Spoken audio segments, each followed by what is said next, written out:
Today I'm very excited to welcome a dear friend and a colleague of Zingerman's Food Tours for Denmark programs, Mikkel Wejdemann, who is now has become a very dear friend, and he has quite a story.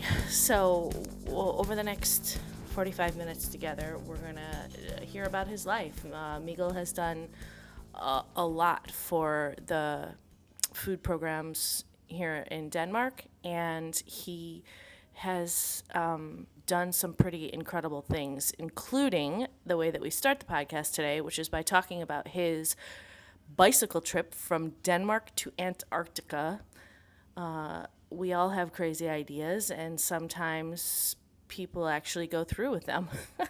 So without further ado, I want to talk about my friend, my sustainable activist, like buddy in crime, and a rock and roll champion, Mikkel. Welcome to the podcast.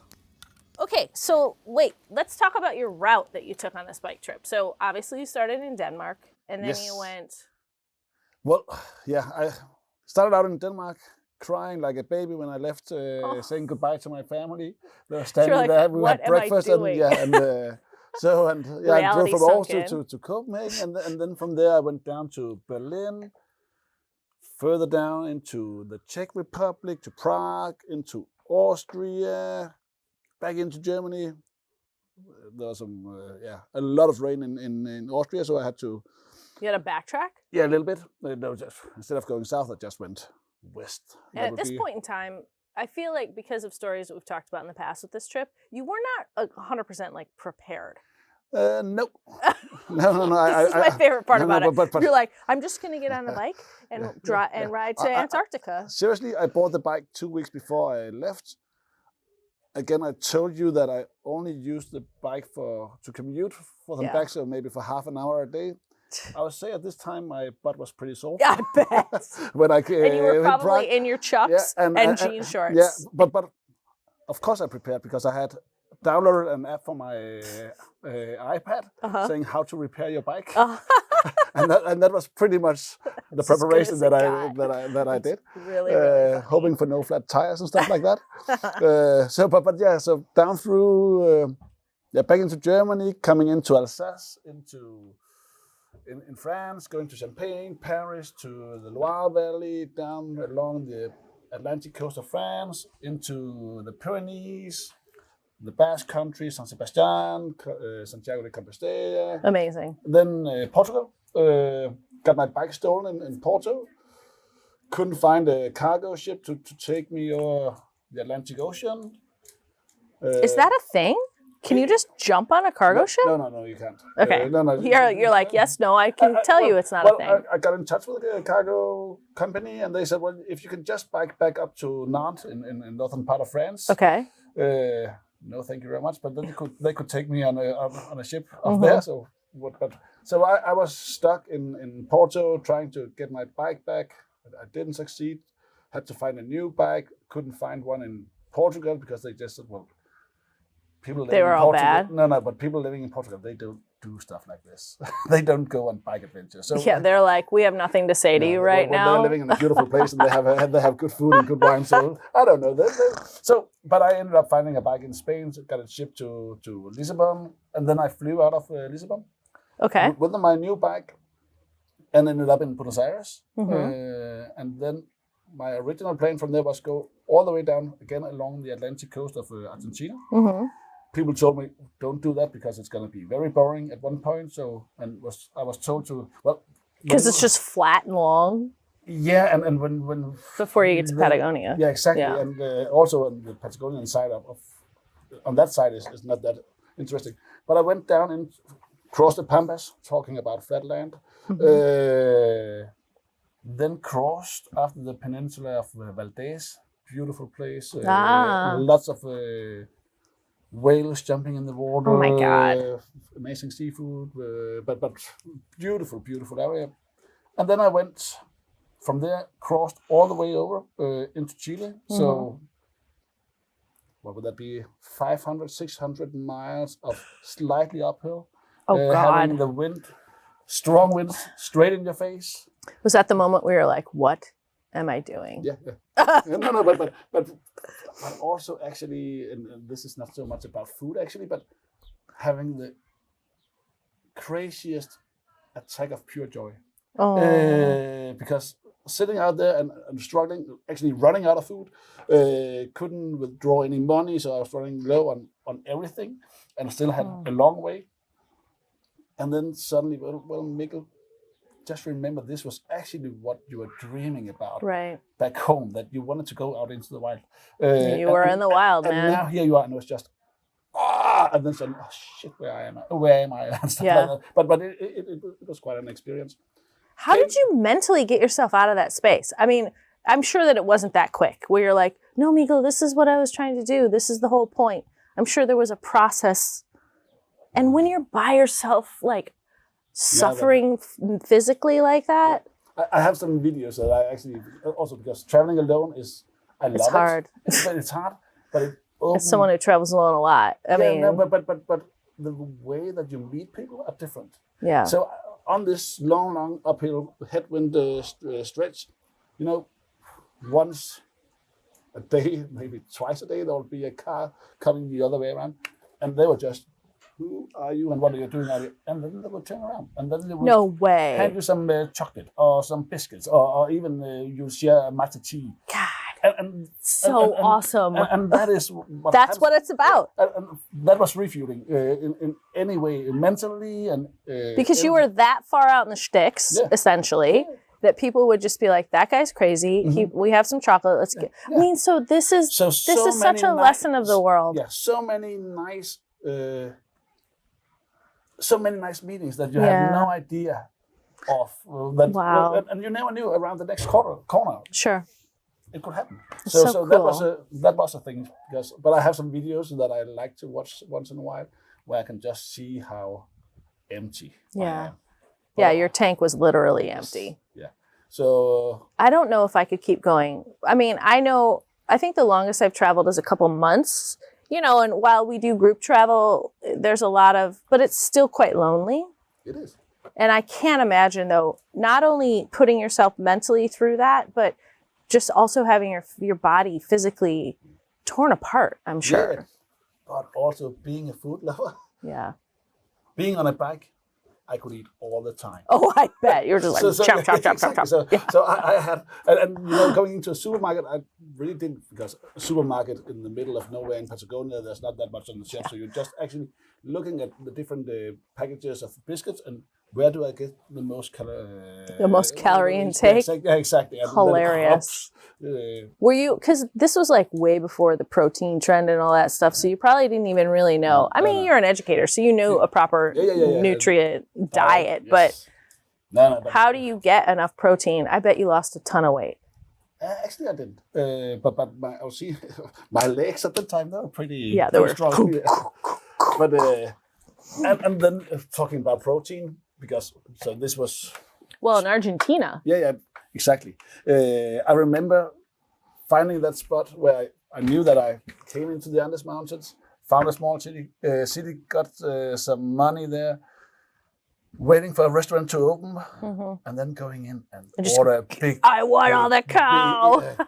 Give me that cow, exactly, and give me a fried egg on top, and give me my fries, and and just hit me. And oh my God! And then I bet you slept so hard after that. Very much so. So and then down through Chile, there's a what's it called, Carretera del Austral. Beautiful, following the fjords all the way down, going into Mount Fitzroy. I can't even imagine. Most people having the condors flying around, wild scenery, hanging glaciers, just pure magic. And at this point, what was the weather like? Well, again, I was in Europe during summertime here. Then summertime there. You were smart about that. I think I crossed in October to Buenos Aires, and then I had summertime there, and I needed to. If I wanted to cross to Antarctica, I had a window from mid-December to start February. So I knew that I had to be in Ushuaia at that time. So but then ended up in Ushuaia and came down there, which was what's that called, a big anti-climax. Yeah, where you were like, oh, here's the sign. Yeah. And that's it. There was no fireworks. There were no family hugs. There was no clapping. There was no nothing. There was 6 people standing in line in front of the sign that have flown down there to take their selfie, and then I could stand there, take my selfie, and then I was just. You're like, okay, well, I bet that's really hard. That was hard. So, and then I drove up. I had read in Lonely Planet that you could go and get some tickets, last minute or whatever, tickets for a ride to Antarctica. And I found an office. No, you can come back in six weeks if you want to go to Antarctica. I drove here on bike. Find me a boat, and it took me 6 days, and then suddenly I found a boat and went to Antarctica. So, and again, made. But you went without your boat or your bike, right? Yeah, because I was not allowed to bring it to Antarctica because everything is protected for good reasons down there. Sure. So, but I would really love to have that picture of me just standing on an ice field with your bike. Ta-da! I made it. And what was your bike's name again? Well, did you name your bike? No, I didn't. But losing that bike in Porto was like losing a girlfriend because it's you and me, babe, going all the way and. And it's the one that you had picked out that you had probably spent the most time. But I got a Surly long trucker for the rest of the trip, and it did well. So it was. And you recently reunited with it, right? Yes, and now I'm actually about to have it prepared for another trip. But let's see. New Zealand. Oh. This is new. This is new, late-breaking news, guys. Yeah, you know my wife, Nina. So, yeah. So we are planning on doing something fun. Incredible. Yeah. New Zealand's one of the best places I've ever been in my life. And I haven't been. That's the only continent that's left. That's left. So I need. And mine's Antarctica. Yeah. Well, isn't that funny? I think so. So, but then I came back home in 16. Did a little bit of teaching again at the school that I worked for, but I could just feel straight away that maybe this is. You're a different. I mean, no way that a trip like that doesn't change a person. And the food project Go Cook that I talked about before, I was still a part of that. So there was work from there. They sent me to Tanzania, India, Mexico. Amazing. Different places. So I was this traveler for them and. The hungry guy that they could send out into the world. The hungry. And are you in touch with any of the people from that trip still? Like, did you meet anyone that would be lifelong friends? Yeah. Amazing. And now it's 10 years since I've been to South America, but I still write with people and Incredible. And we should go travel. Yeah. So here's my question: before that trip, was the trip inspired purely because you were trying to come out of a dark space, or was it, and did you pick a bike because of any sustainability level, or did you become a man of a force for sustainability after? Okay. Was it something that happened on the trip, or it was just because we can see where the world's going? At that time, it was more curiosity. It was a wish to meet the world in a new way. And these stories that I read about traveling by bike, that you could pretty much go everywhere, around any small corner. And when you travel by bike, the way that people will greet you and meet you is different. Because if I came in my Land Rover, or if I came with my big bus or whatever, I would not look like a man who needed some help. Right. And going out and wanting to be invited into people's home and share food with them. Bike just seemed like the obvious choice. So cool, man. So, and then these teaching I'm materials. so adventurous, but I don't know as a woman that I would ever even consider a trip like that. But the funny thing is, when you're out there, I met other bikers. I'm sure you did. So you meet them, they are all over. I was just part of a project, but there's so many people out there doing it full time, full scale, living it for forever. So when then was the shift from Mr. Travelman to then, okay, now that maybe it was a settled down thing, or maybe it was, I mean, I know you're not really settled. I know you're still you have a wild hair for travel, and I appreciate that about you. But at what point was the oh, I want to make an impact with sustainability and with their food systems here, maybe on a more local level? And what was the point in which you decided to make that shift? Well, I had part of the Danish curriculum in the Danish school is about sustainability, and I've been, which is so cool, been teaching kids for many years about how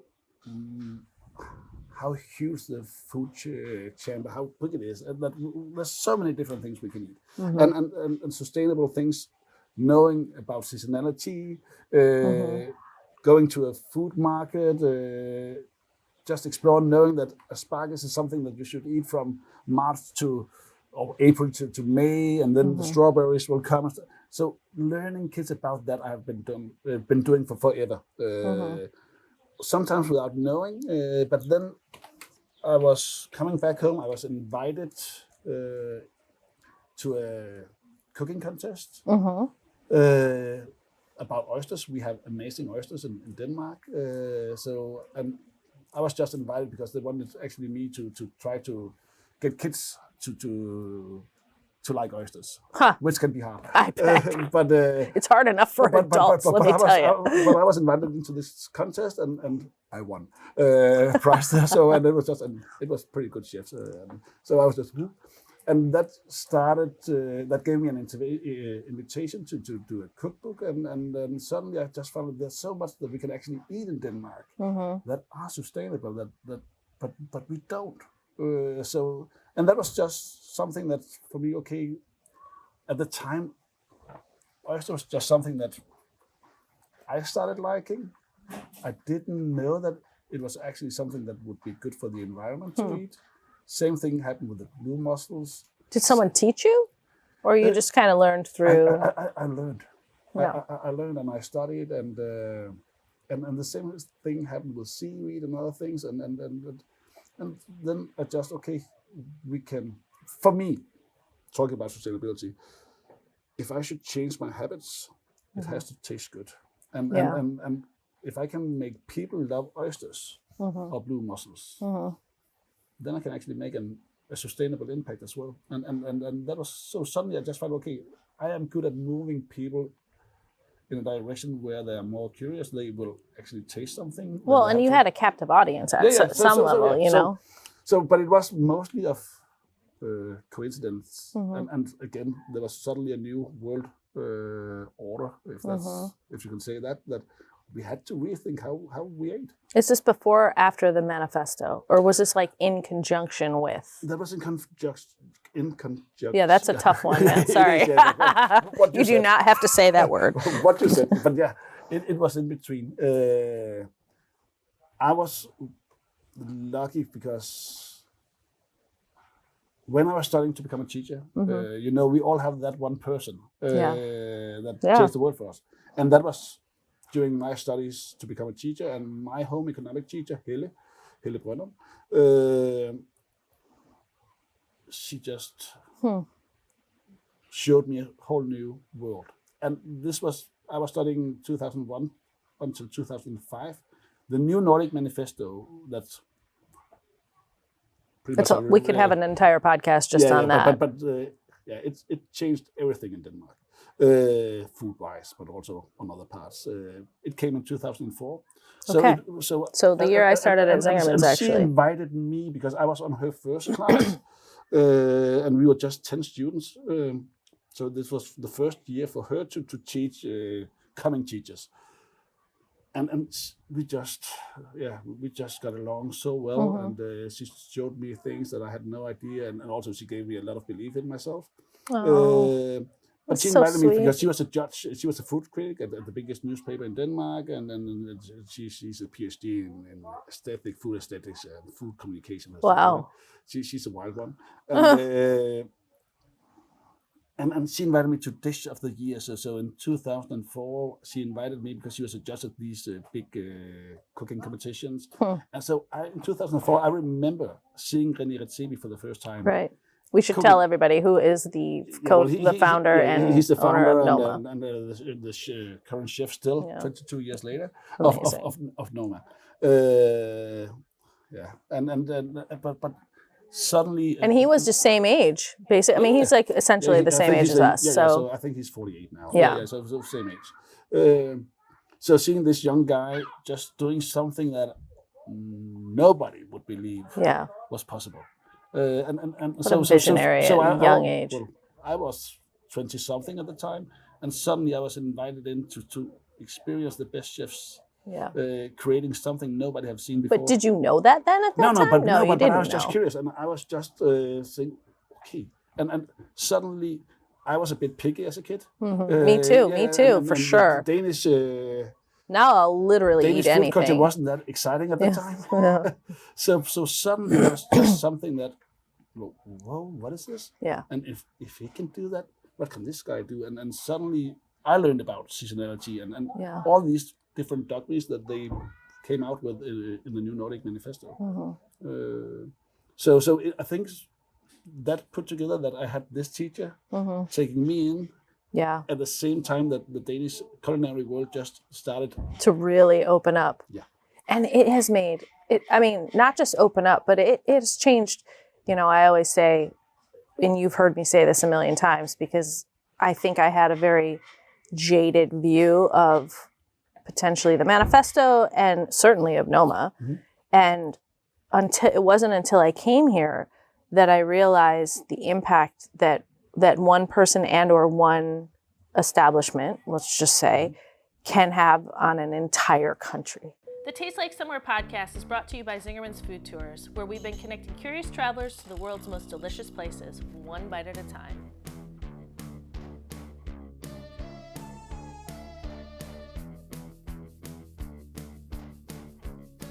You know, I know that it's not perfect still by a lot. And I think in the big city, you're right. I mean, honestly, but think about the path that it took you on. I mean, I'm not saying it's all like Noma and Renee's thing. Obviously it wasn't. It was this woman that sort of changed it for you.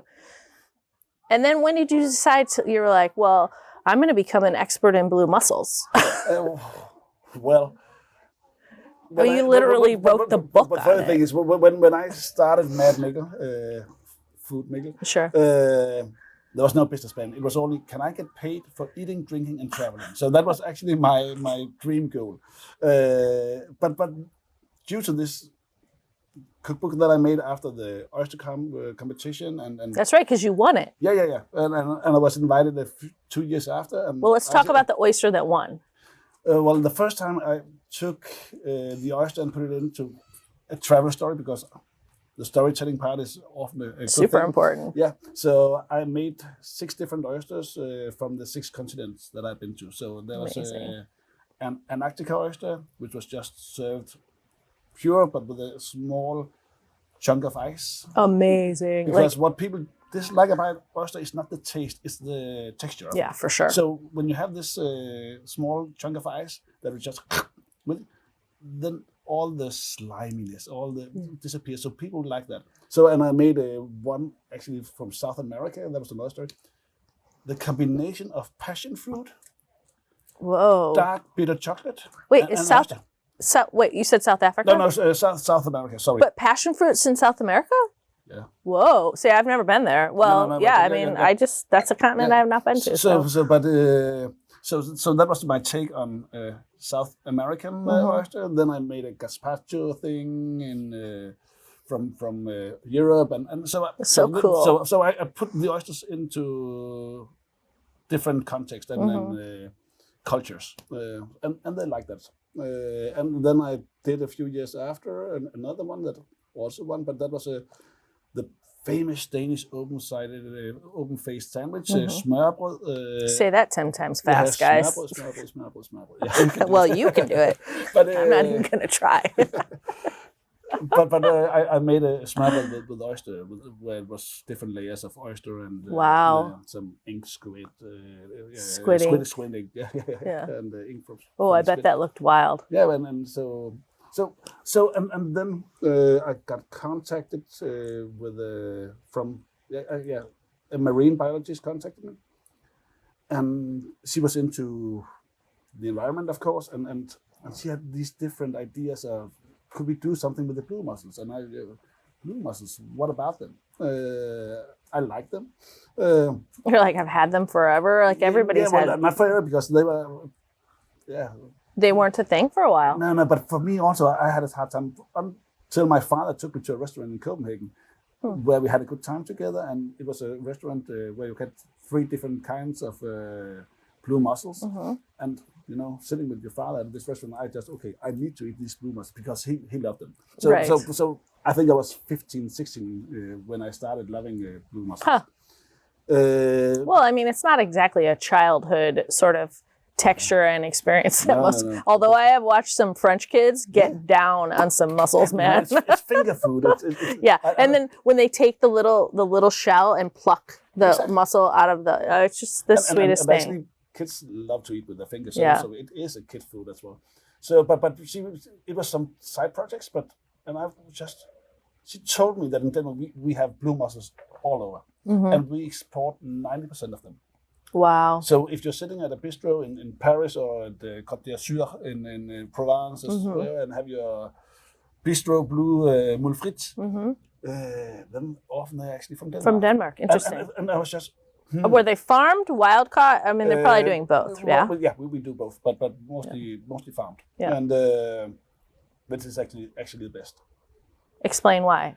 Because when you catch them wild, then it's bottom trawl. And then you are bottom trawling, and then you will actually destroy some of the bottom of the ocean, and which is not good. But again, they have found out different ways of doing it. But so it is becoming better.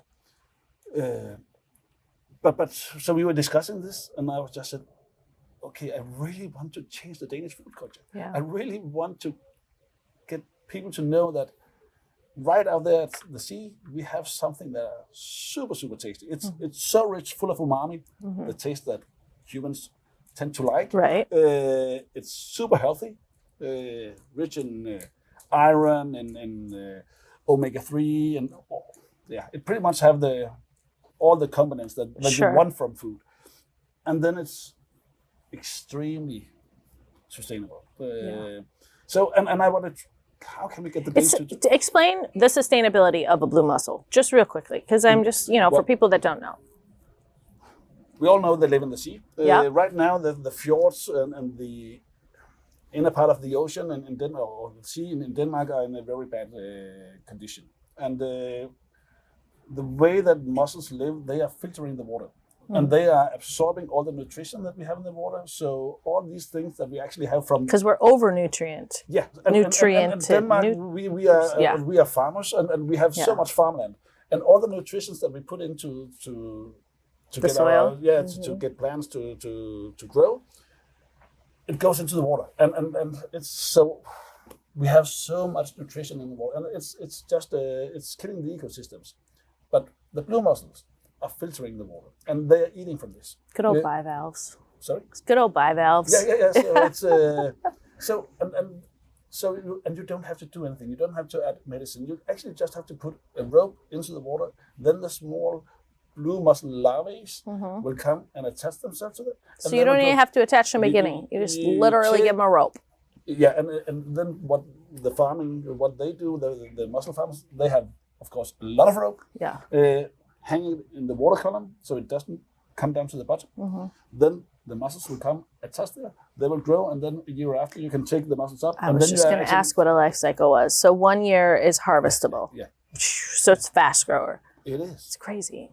So very different. Well, I mean, I guess seaweed, once you figure it out, as we know now, how to get the spores attached to something, is relatively quick. Yeah. But and there's this database that we can go to now in Denmark, where you have about 500 different ingredients, and you can see how big of an impact they have on the environment, the CO2 footprint. And yes, you can drink water, tap water. That is number one. But the next on the list is seaweed.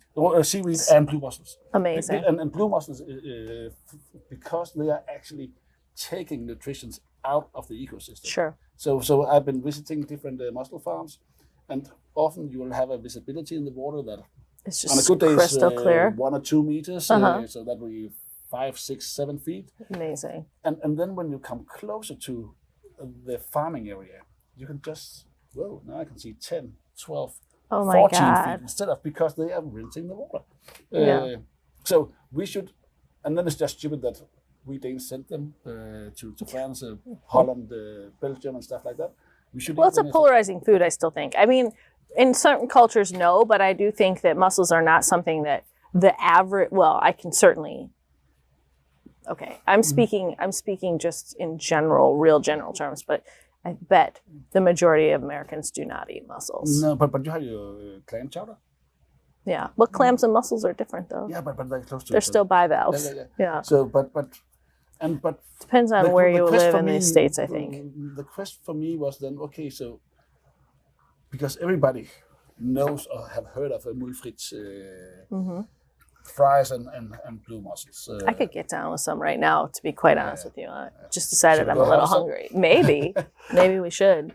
And then I was taking the challenge on me to, could I make a cookbook with 40 different recipes? Because there's so many possibilities beside mulfrit. And so I was coming up with old Danish recipes where I suddenly added the blue mussel so people would be familiar with the taste in general, and suddenly you can make this. Going into Italy, there's no better food than just have some, whatever pasta you have, put some mussels into a hot pot, take your garlic, take whatever you like, and some lemon zest, and just put that together. The broth you get from these blue mussels. So within 10 minutes you can have a meal for a king. Yeah. So I made this cookbook, 40 recipes, and I did it with this mom. She's called the marine biologist. And then, and I would like to formally request it to be published in English, please. Yes. Who do I talk to about that? I'll write them a strongly worded letter. Maybe my publisher. Let's talk to your publisher. But it's so many possibilities. But blue mussels are one of the things that we should eat so much more of. Yeah.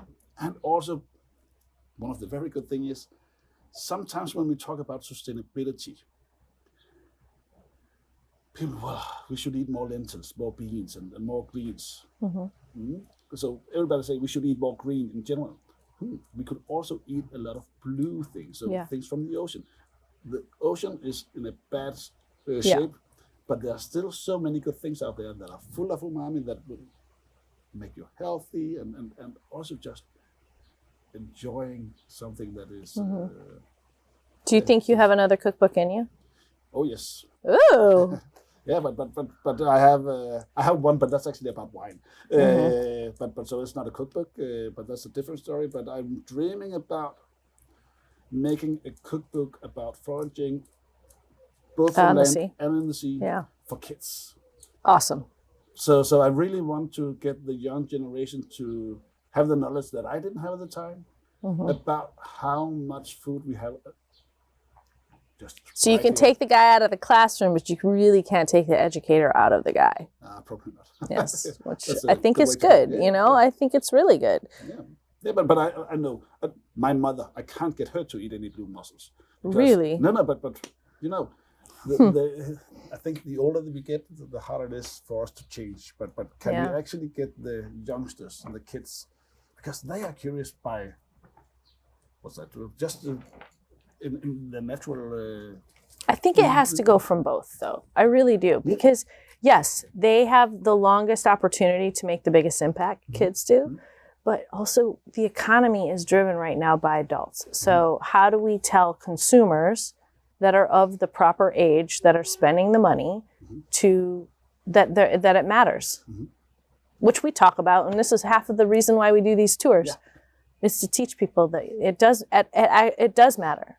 It matters on a very big level. And if we had all possibilities in the world, we will take people out into the world to explore. Yeah. And we will do what we are doing on a trip like this. We will take people into the water. We will go with them where they should pick the seaweed themselves. We will sit on the beach, make a bonfire, have a pot, have a big pile of blue mussels together, so that we can show people how tasty it is first of all, and then showing how easy it is actually, because there's also something about the handcraft. People don't know how to cook anymore in general. Yeah. And if my mother goes down, or pretty much everybody goes down to the supermarket, and all the fishmonger, if there's any left, and see a package of blue mussels, she has no idea how to prepare them. Sure.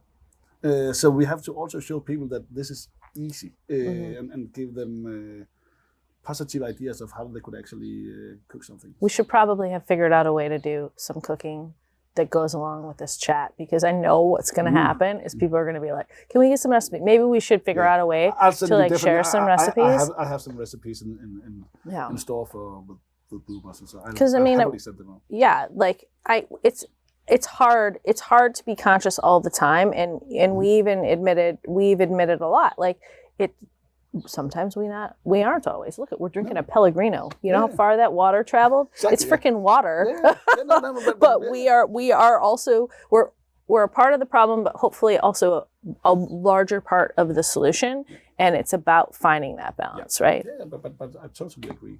And again, I think that taste, because I travel a lot, and yes, I am sitting in an airplane more than I probably should. Oh my God, I live in an airplane. Yeah.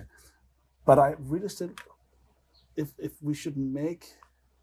I should change people's way of living, it should be through good taste. Yeah, I love it. I'm so down with this idea. Yeah. So and food is just a great, the best way actually to make people change. But it's also hard because food is such a strong pillar in our culture, and suddenly telling people that you're not allowed to eat this anymore. Right. They will probably say, no, thank you very much. I'm going to pull this over here because I realize I'm going real rogue here, which I want to do because I think that it sort of naturally... But can I just on that note, actually, because talking about cultures, one thing that is also important to remember is a food culture is a pillar in the society, but it's never a constant. It shouldn't be a constant. But it is, isn't it? So it is always developing. And that is actually something that gives me an optimistic point of view once in a while. Because we were not eating as much meat as we do today 50 years ago. Right.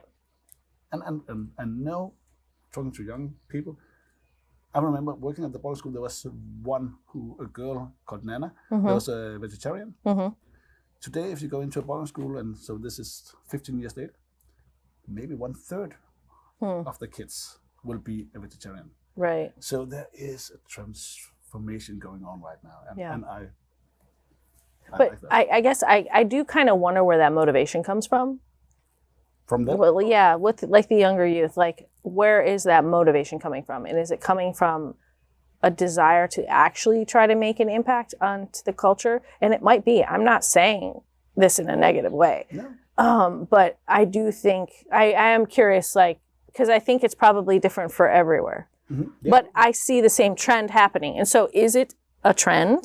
I think it is. Or is it a shift in culture? I think it's a shift. I think they know something that we didn't at the time. And I think they are willing to take action. For some, it's climate. For some, it's ethics about, again, a broken food system where, again, in Denmark, we are having a lot of pigs. We're exporting a lot of pigs. Yeah. There are a few good pigs around that I would eat happily, but there's also some very bad. Yes. And I think for some kids, that's also when we educate them and show them this is the food system.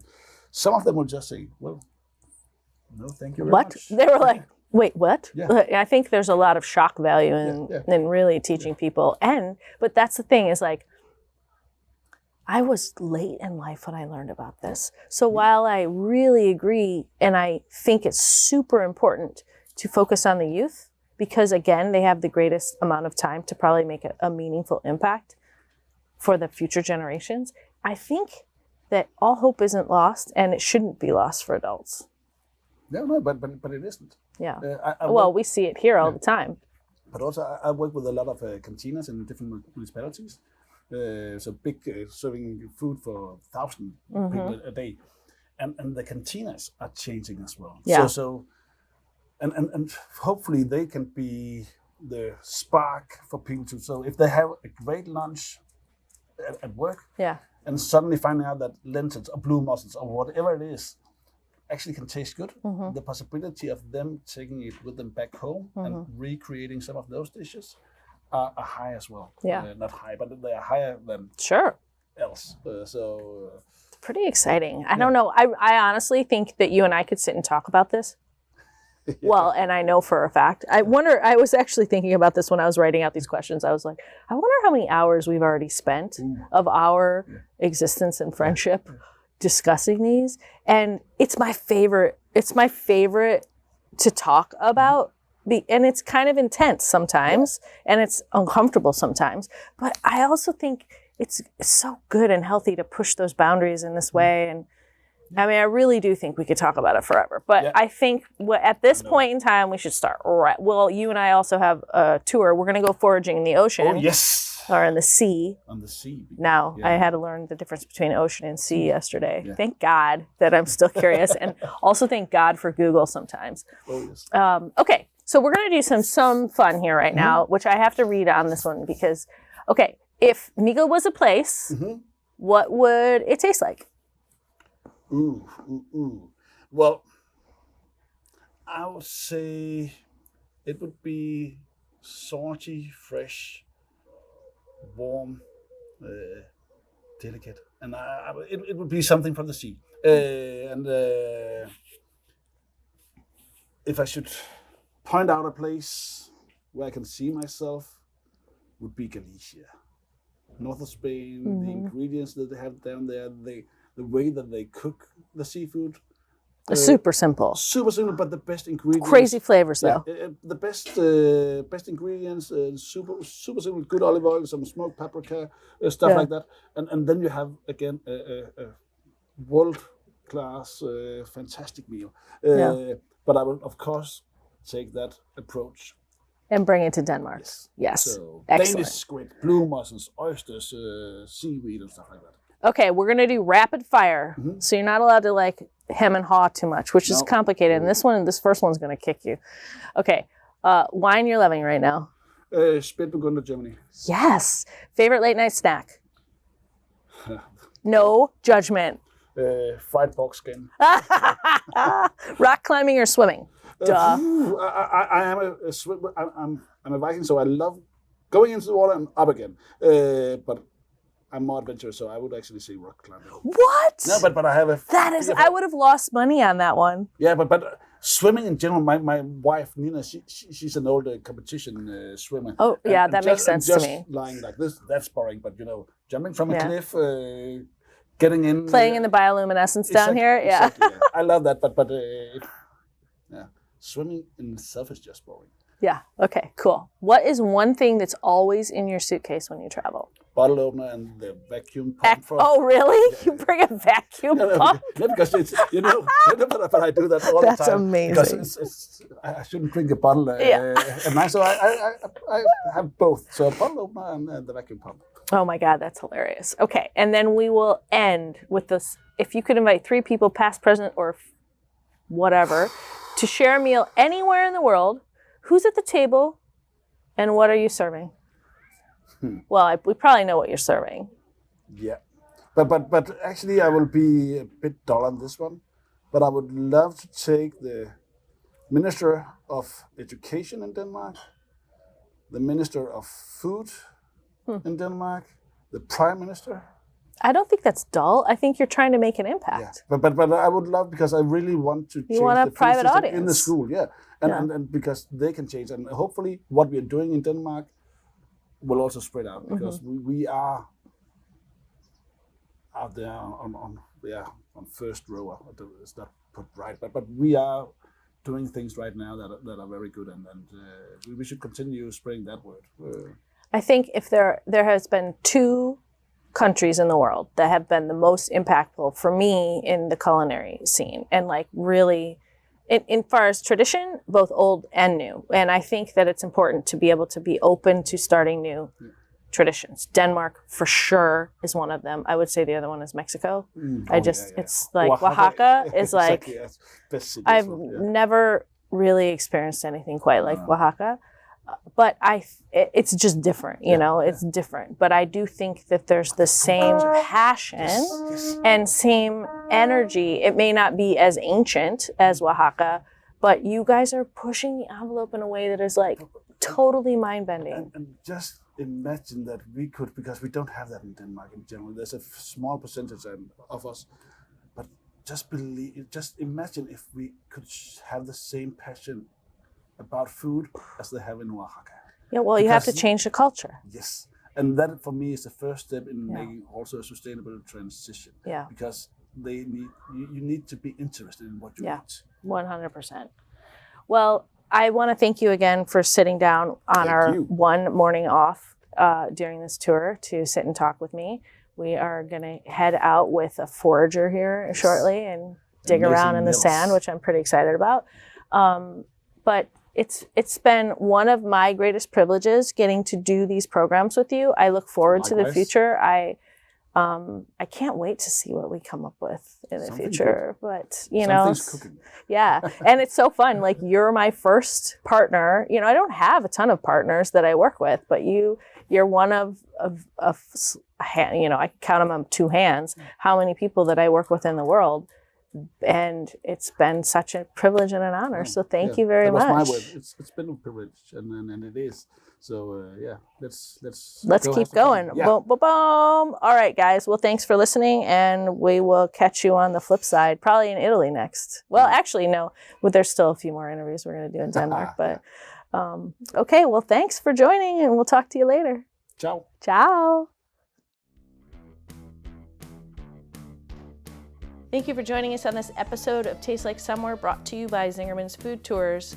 If you enjoyed today's conversation, please be sure to subscribe, leave us a review, and share it with your fellow flavor seekers. Want to taste the world with us in real life? Learn about more in our upcoming tours at zingermansfoodtours.com. I certainly would love to travel with you.